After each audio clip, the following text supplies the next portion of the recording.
Olá, eu sou a professora Elisa Vilauta, sou pedagoga, sou licenciada em História e hoje nós vamos falar sobre o mapa de foco de História para os anos finais do ensino fundamental. Nos anos finais, cada ano vai trabalhar com unidades diferentes, unidades temáticas diferenciadas.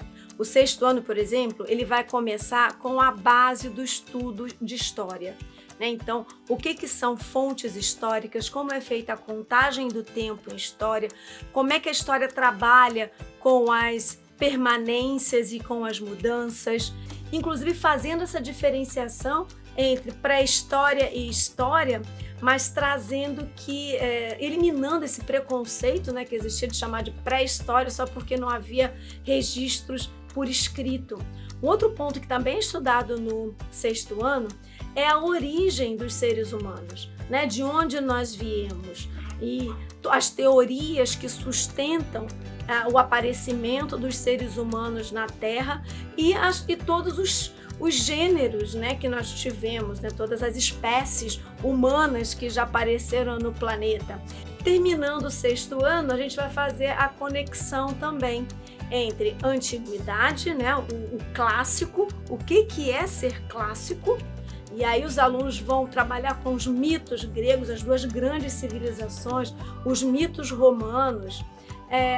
A gente pode, como sugestão que eles vão gostar muito, fazer um super trunfo dos deuses romanos, ou seja, ou dos deuses gregos. Cada um pode escolher o deus que prefere e fazer quais são os seus poderes, Ele é mais forte em quê? E aí eles podem fazer um jogo de cartas com isso. E também vai fazer o link com a Idade Média. A gente vai começar a ver um pouquinho como era a estrutura da sociedade na Idade Média. No sétimo ano, a gente vai fazer a conexão exatamente entre o mundo medieval e o mundo moderno. E aí a gente pode começar a questionar, o que é ser moderno?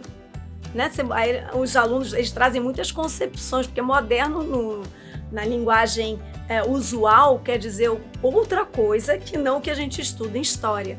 Mas a gente pode começar lançando esses questionamentos para fazer essas conexões entre o que os alunos vão trabalhar dentro desse objeto de conhecimento e dessa unidade temática. Então a gente pode trabalhar bastante conectado com a história da arte, por exemplo.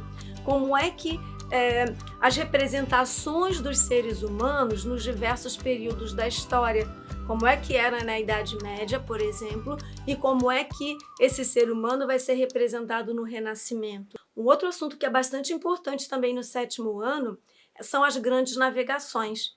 E aí, consequentemente, a chegada dos europeus na América, E aí é bem interessante trabalhar com mapas. E é interessante fazer essa conexão das grandes navegações com a necessidade da circulação de mercadorias na época, A gente também vai fazer essa conexão do sistema mercantilista e, posteriormente, do sistema capitalista. O oitavo ano vai estar centrado na passagem do antigo regime até a Revolução Francesa.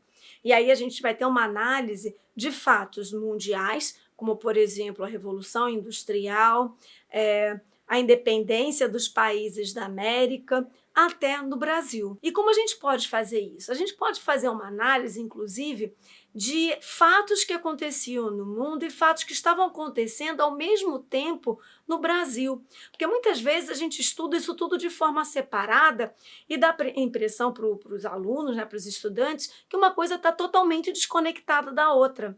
Então a gente pode, por exemplo, fazer superposição de linhas do tempo.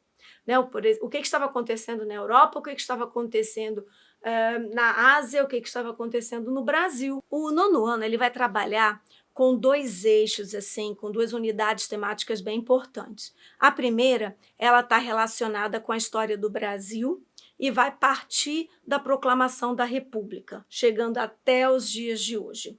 E o outro, na história mundial, ele vai trabalhar com as grandes guerras. Para começar a Primeira Guerra Mundial, a gente precisa pensar no neocolonialismo, como é que ele foi feito na África.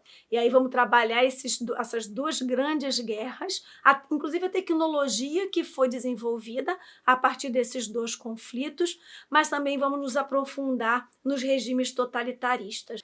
Bom, então é isso. Eu espero que os mapas de foco auxiliem no planejamento desse ano de 2021, depois do ano de 2020, que pode ter deixado uma série de lacunas, que ele possa mostrar justamente o que é prioritário que os alunos saibam para seguir nessa progressão de aprendizagens que a BNCC traz. Muito obrigada.